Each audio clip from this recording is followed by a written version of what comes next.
Hey Junior Youth, welcome here. My name is Justin. I'm one of the youth associates here at Village Church, and I am so glad that you are able to join us for week 2 of our series, The Struggle is Relational. If you weren't with us last time, then I want to let you know that this series is essentially a deep dive into the conversation about relationships. We're talking about relationships with ourselves, relationships with others, singleness, dating, romance, intimacy, and so much more. And today we're going to be focusing our time specifically on the topic of dating. Now, I totally understand that we all have all sorts of people watching this right now. Some of you aren't even thinking about dating. Some of you maybe want to date, and some of you might actually be dating already. Whatever stage you're at, totally okay, because the things we're going to be talking about today are important for everyone. Because let's face it, relationships, especially romantic ones like dating, can be pretty tricky, right? They can be confusing and complicated. You know, one day you're going to school with your friends and everything is normal, and then the next day, you're sitting there in math class and you look out across the room and you lock eyes with that cute guy or that pretty girl and everything changes. You lose your breath. Your heart begins to beat faster and faster. Your palms get a little bit sweaty. Maybe that's just me. You start acting differently. You want to impress them. You want them to notice you. You want to get their attention. So what do? How do you act? What do you say? Dating can be confusing and complicated. So today we're going to try our best to understand what wisdom the Bible has to offer us in this whole conversation. But here's the catch. The Bible doesn't actually say anything about dating, or at least about dating specifically. The Bible has a lot to say about relationships, and it even says a lot about romance, but nothing specifically about dating, because if you didn't know, dating is actually a pretty new practice and has actually only been around for like the last 100 years. And what we need to understand about the Bible is that it was written thousands and thousands of years ago in a very different culture than ours. So when we look at the Bible, we aren't going to find dating tips and tricks, but what we're going to find is wisdom on how to live and how to relate well to others so that we can apply this to the dating conversation. But before we get too far into this, let's take a few minutes and talk about this. So why don't you turn to your small group or the people around you, or if you're watching this online, then maybe think about this question and share your thoughts with someone you trust. Here's the question.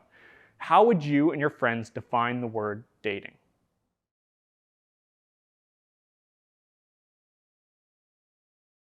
Hey everyone, welcome back. I hope you enjoyed that conversation. We're going to spend the rest of our time looking at 3 ideas I think will be helpful for us when it comes to understanding what dating is all about and how we can do it well. So here are the 3 ideas. Dating is about wisdom, dating is about discernment, and dating is about commitment. So the first part is this idea of wisdom. And this is important because it's easy to make unwise decisions when it comes to dating because, let's face it, dating makes us crazy. When I first started dating my wife, I would do crazy things to get her attention. We used to live in like 2 different cities, and I would drive for hours and hours just to buy her these donuts and randomly surprise her with them. And honestly, I didn't even really know if she liked donuts. I was just doing it because I wanted to see her. I wanted to get her attention. Dating can make us do crazy things. And sometimes those crazy things can actually be a little unwise. So we all need a little bit of wisdom. And here's the thing about wisdom. Wisdom comes from community. Proverbs 12:15 says that the way of a fool is right in his own eyes, but a wise man listens to advice.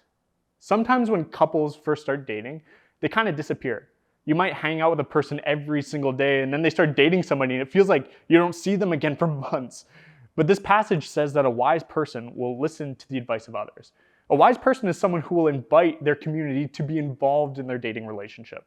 A wise person invites people that they trust to watch and speak into their relationship.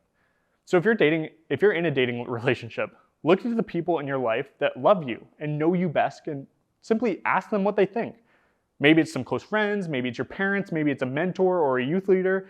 These people tend to know you better than you think and can oftentimes actually see things that you can't really see yourself. One author, he puts it like this. He says, lean hard on the people who know you best, love you most, and are willing to tell you when you're wrong.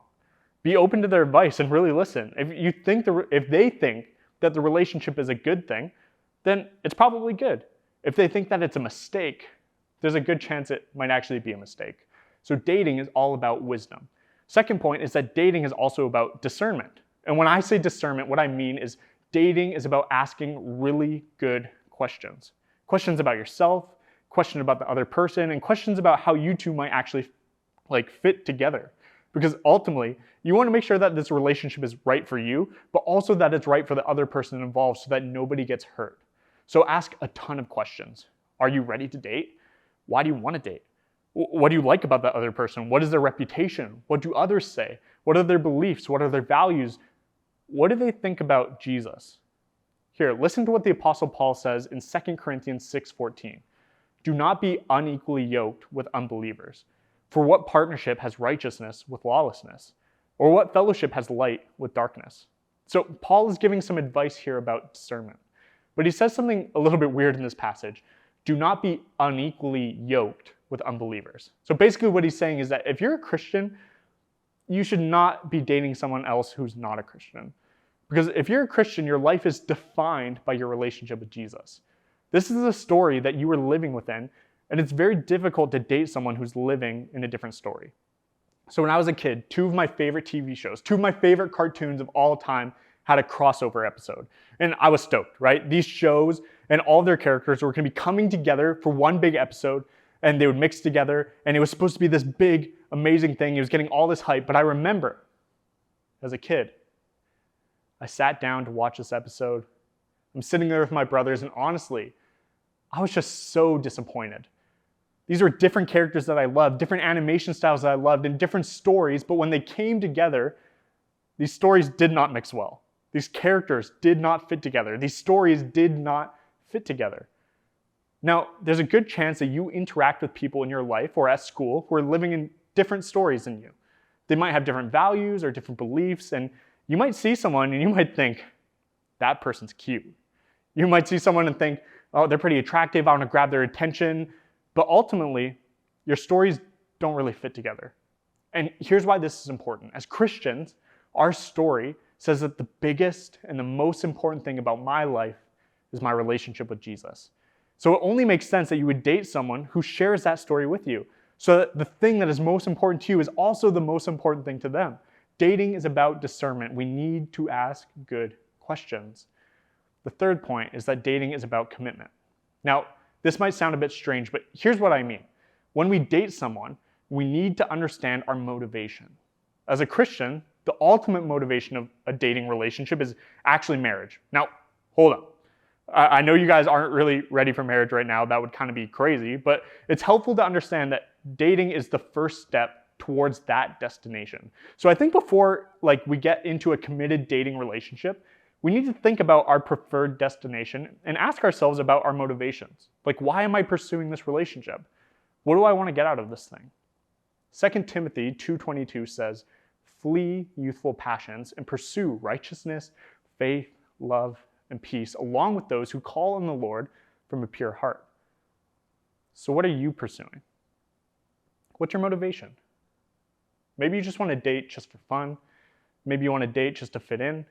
Maybe you want to date to feel good or feel loved. There are tons of reasons why someone might want to start dating, but this passage calls us to pursue deeper things with our lives, like righteousness, faith, love, peace.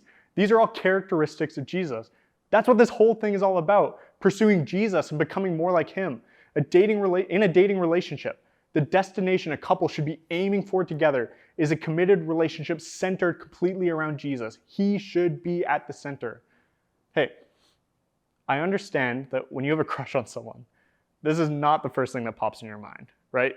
Dating is complicated, it's confusing, and sometimes it's easier to pursue other things when it comes to dating. We date for fun, we date for feelings, we date for validation, we date for all sorts of different reasons. But the good news is that we don't have to go very far to find all of these other things. These things are already available to us if we keep Jesus at the center. Because this is the type of relationship that he actually offers to us. One that is committed and full of love. He's the one person that will stick with you no matter what. Think about it. Jesus is God. He knows all of your mistakes. He knows all of your secrets, all of the ways you fall short, and regardless of those things, he sticks with you anyways. I think one of our biggest fears when it comes to relationships is the fear of rejection. We're scared that if we open ourselves up to someone that they won't like what they see and eventually they might actually leave us. But the beautiful thing about Jesus is that he sees you for who you truly are. He's seen everything that you've ever done, and he's willing to give everything for you on the cross. He's committed to you until the very end. So as we approach dating, let's keep Jesus at the center and remember that dating is about wisdom, discernment, and commitment.